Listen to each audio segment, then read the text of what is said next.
This is Chief Honeybear with my friend from Chicago, Wade, in Pasadena, California now on Veterans Day, November 11th, 2019.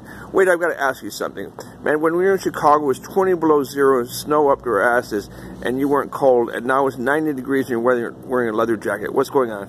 It's not 90 right now, it's like 59, and it feels colder out here sometimes. No, I still, not like native LA where they see like about 70, they wear a coat, no. Oh yes, it's crazy out here. Everybody's like, there's a new store called the Good Feet store over in Paseo, Colorado. I think they increased sales if they say the Cold Feet stores. Everyone will go there for winter shoes. Oh yeah.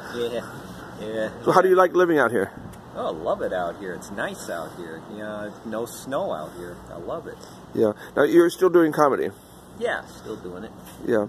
So we knew each other from Panera Cares over on Diversity in East Lakeview, and this is a lot different from that. Yeah, way different out here. Yeah, it's a lot more spread out here for starters. Yeah. Way more spread out. You realize it's 30 miles between here and Santa Monica? Yeah. yeah. Try to walk that one. Of course, I walked halfway across the country once, but it didn't matter. Yeah, from Chicago to Portland, you can look that up. Anyway. Why did you do that? I thought it was like free taxes or something over there, and then I got to Portland, and people were kind of being jerks over there, so I came back to Chicago. But were you saying? Part of it was because my dad was not doing well, and eventually he passed away. Oh, I'm sorry to hear that. Yeah. But that was the main reason I came back to Chicago.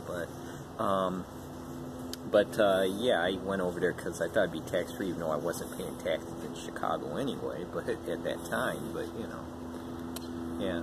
Well, Portland used to be my favorite city in the West Coast, but it's changed a lot. You have the left-wingers, the Intifada, I guess the right-wingers, the Trumpets, and they fight over anything. If you're anywhere in their vicinity. I was at one of their protests. Did I tell you that about 2 years ago? Seriously, I was in Boise, Idaho for some, you know, I did one show in Boise, Idaho, and I was supposed to go back to LA, but then I went to Portland, and because they had a woman got killed on the TriMet. You know, the Max, man. And it was in there's actually a Hollywood section of Portland, believe it or not. And they had a Panera Care, by the way, there at that time. But anyway, the woman got murdered. It was a racial thing.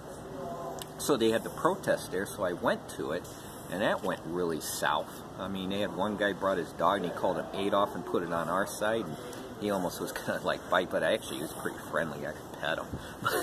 You were telling me with the Day of the Dead celebration, which goes on for like a week in West Pilsen, where you used to live. I used to like that neighborhood. Someone was just killed over there? Yeah, a little girl. She was like about 5 or 7 years old, and during Halloween, someone shot her. Yeah, they shot at one person with a gang firing, and ended up going through her, unfortunately, and I guess it killed her. That was one of the safest neighborhoods. It was working class, but yeah. Everybody was really cool, the artists and everything, and the restaurants. It was a really, really nice neighborhood. Well, it still is, but unfortunately, which is kind of strange, that happened, yeah. And it was a 15-year-old kid that they arrested in Chicago. So. It reminds me of Echo Park in Los Angeles. Yeah, exactly, yeah. It does a little bit, a little more different. It reminds me maybe also Logan Square, too. Oh, yeah. Yeah, up on the north side, so that's changed a lot as well. It's getting wealthier up there again. Humboldt Park used to be wealthy at one time. Yeah. It became gangster-ridden and highest crime, but it's getting better now, too. Yeah, it is. Jefferson Park, though, is starting to get gang-ified, believe it or not. Someone was telling me the other day. I could be wrong. Wait, where is Jefferson Park again? That's on the northwest side. That's sort of like between... like Ravenswood. It's kind of like central, like, I guess if you take like Irving Park, it's sort of like... Oh, by Portage Park? Yeah, it's sort of like, well, there's north central, yeah.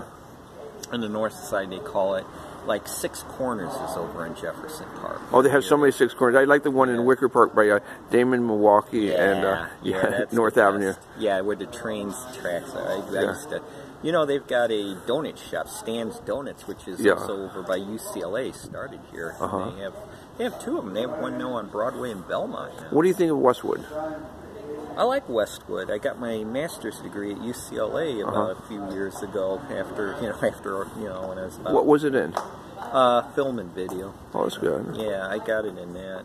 When I first came out here, I got it in 2016, but I graduated from DePaul University and graduated in '89. I was supposed to go to law school, And I said, I want to take a year off. Next thing you know, here I am about 20 years later out in California. I go back. DePaul has a good acting school now, don't they? Yeah, they got a great film school. There's many people have come out of there. Yeah. A lot of people have come out of there acting. They have a theater in downtown near Columbia College. Yeah. Yeah. Columbia has the best looking girls, but it's not a great school. I think they guarantee that one person a year who graduates from there will get a job. No, there's been a lot of people who have done well out of Columbia. I know quite a few. I mean, both colleges are pretty good. Yeah. I never went to Columbia. I took a course once in film there. I was taught by an Iranian woman. She was like an Iranian filmmaker, and it was really interesting. That was way back in, I think, 1987 or something. And taught writing and script writing, but no, it wasn't 87. What the heck was it? No, I'm taking that back. 1992. Sorry, I forgot because I was still going to DePaul. There's a very famous. She calls herself a DJ out here. Her father is Iranian and her mother's Ukrainian. Oh, I believe it. Yeah, her name is Rez, R-E-Z-Z. Oh, okay. And she does industrial music. She lives over in Westwood. It's really good music. Oh, okay, yeah. There's a lot of people who live out there in Westwood's pretty exclusive over there too. I like South Park a lot better now. It's like down by the Staples Center. I mean, it's LA Live's for the tourists, but then you just go like a block or two east, and it's like the local people are over there. Spring Street. I was over there the other night, and as soon as it gets dark, people get scared and they leave. But in the summer, they go to the nightclubs, and even on Broadway, they go to the theaters over there. Oh yeah. Those are nice. Yeah, they've really cleaned it. It used to be like a tent city over there years ago. Even 5 years ago when I got here, that's the way it was. Yeah, I know. I saw that. And they've cleaned it up, but a lot of that's moved over or whatever. So so it's been pretty nice. But yeah, LA, downtown LA, they're trying to. They still got a lot of work to do. They got a bad homeless problem out here. I know that much. Well, they spent $52 billion of federal money to seed money to start building, I think, over 50 new skyscrapers, and not one penny for the homeless. Yeah, I heard about and so that. Trump comes out here. He says they're going to fast track affordable housing for poor people, but doesn't supply any money. No. Of course not. Not old fat pants. No, not him. Trump. I mean, I'm not going to get into it because everyone does that. But what a But you're at least hoping that he'll be impeached, right? Yeah, oh God, you don't know how much I want. The day he gets impeached is the day I'm celebrating. Hey, we're going to a bar and celebrate when he does. I don't even drink, but I'll go drinking with you if he gets impeached. Darn right, I'll just take the booze and run.